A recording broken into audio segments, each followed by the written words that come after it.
love is so important. So when we have that level of understanding and loving ourselves, we're able to come from a place of understanding. So the level of integrity is so important because you're being true to yourself, and that will allow you to be committed and loyal in the relationship. So that level of integrity is so important.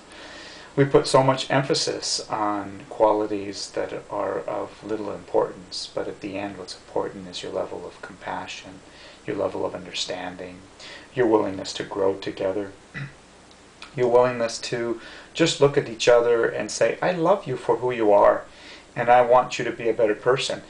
The greatest relationship is with someone that allows you to be more of who you are in their presence.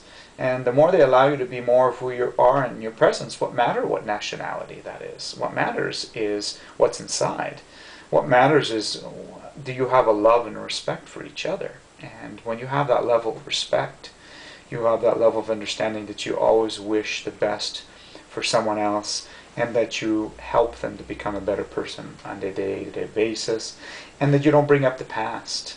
You let go of the past. Every day is a new day, like a snowflake. You're just pure as snow.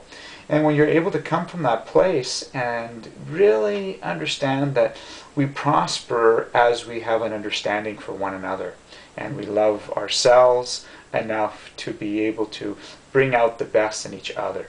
And then when there's difficulties, just allow it to be that. I mean, difficulties are a very common challenge when we're no longer able to understand where we're coming from.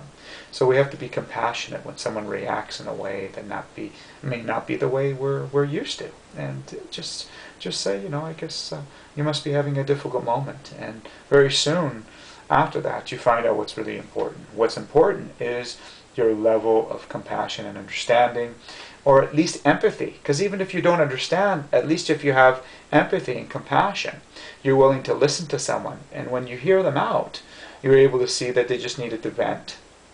Very often that's what it comes down to, is the willingness to allow people to vent. Now control, when there's control in the relationship, how can there be growth? When we're protecting our children or protecting our loved ones, smothering them with love, now we're not allowing them to grow.